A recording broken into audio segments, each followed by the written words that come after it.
Good afternoon. For those of you in upper management who are not as familiar with me, my name is Chelsea Eccles, and I've been working in our department for a little over 2 years now. And within every year, without fail, I have noticed something that I would like to call the wait time problem and address with each of you today, as well as a strategic option that we can implement in order to prevent the wait time problem in the future.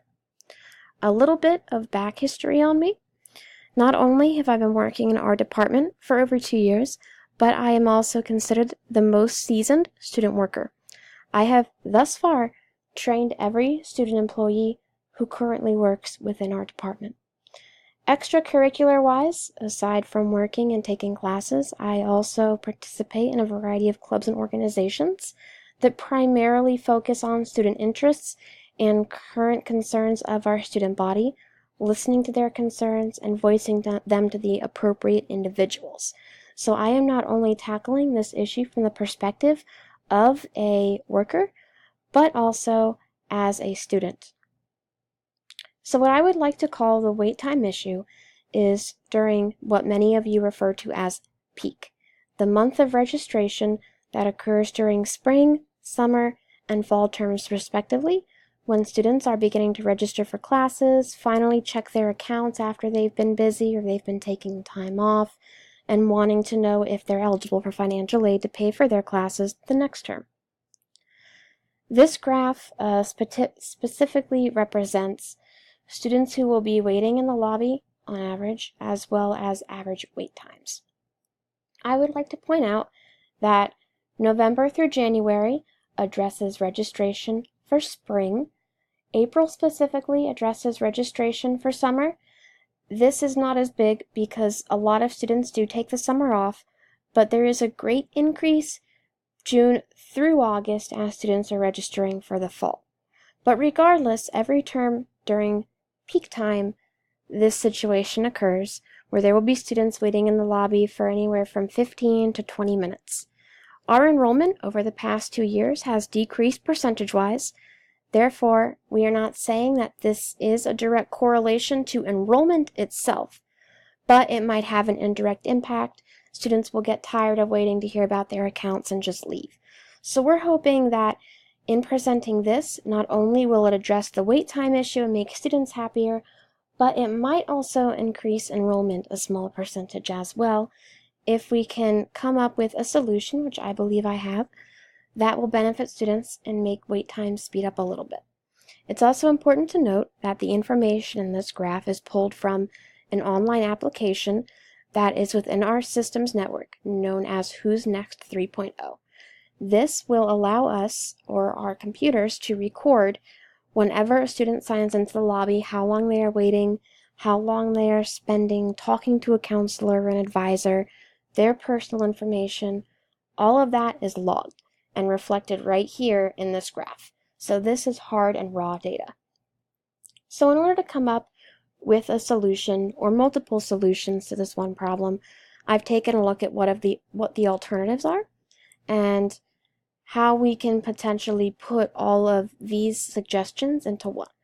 The first is pushing for advertising of our call center, which students who live far away from campuses will often do. If they are taking classes and don't live in the state, or if they are currently in Manatee or Sarasota County, they might find it more efficient to just Google financial aid phone number and call the phone number to get an outlook on their account rather than visiting campus. The problem with this, or the risk that most students will face in doing this, is that those individuals have very limited access to what they can see as far as student files. So if they are asking complicated questions, we're often told by the students themselves when they come in that they've been misinformed by the call center. So this is something that we would really only want to limit if students have general questions, because they are good with answering those. However, because their regulations aren't as strict as us with speaking to students and providing them with accurate information, and they can have a more broad view of their account, they are subject to misadvising students. One of the things that I wanted to specifically emphasize on would be a block schedule for student employees.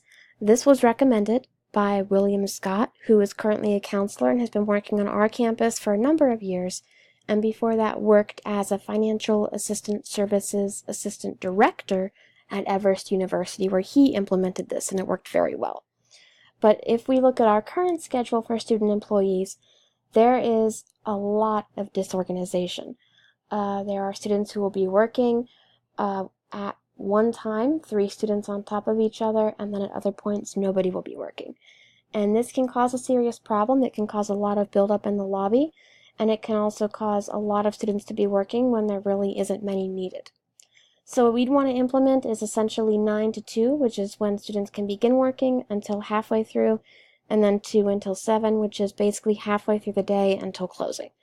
And this would have a lot of benefits. It would look a lot nicer on paper, and it would also guarantee that at all times there is at least 2 or even 3 people present, and it also would decrease the risk faced by our department if somebody calls out sick or some extenuating circumstance arises, because it's much easier to function if one person calls out but we still have 2 people available compared to if we only have one person and that one calls out.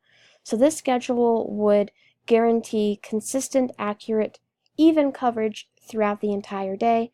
However, students do have fluctuating schedules and there is no guarantee that they can work this. Another thing that we could do to count down on to decrease wait time would be hiring temporary seasonal lab assistants. So they would assist students with completing applications or completing forms online that's required of them, rather than the students coming to us and taking our time away and having us do these with them and walk them over to the computer lab and sit down with them and help them fill out forms. We would have different individuals hired to do this. So that would take away from the students building up in the lobby from us not being able to see them. The only potential downside to this would be the costs associated with hiring more employees, as well as the time that it would take to prepare hiring packets for them and to conduct interviews. And the fourth idea that I have come up with was allowing student employees to attend the same paid training as full-time staff. Because student employees do not attend this training, as we are only part-time, we are missing out on gathering a variety of useful information that we can provide to students if they come in and ask a question. So we might not know something, and we might have to sign the student back into the lobby, add one more person to the lobby to talk to a counselor who can advise them a little bit more than what we might know, because we have not been able to attend trainings where such knowledge is given. Because we would be talking face to face, we should have the same knowledge as full-time staff. So putting all these together leads us to a strategic option that I would propose we implement in fall of 2018, only because summer is just beginning and we need a little bit more time to get an idea of what everybody's schedules will be. But we would do the 9 a.m. to 2 p.m. and 2 p.m. to 7 p.m. block shifts. Student employees would first be assigned those. Those who cannot do those block shifts and be speaking to students for 5 hours on end will be working as lab assistants. This will overall cut down on the cost of having to hire new lab assistants and having to train them, because these individuals already know what they are doing.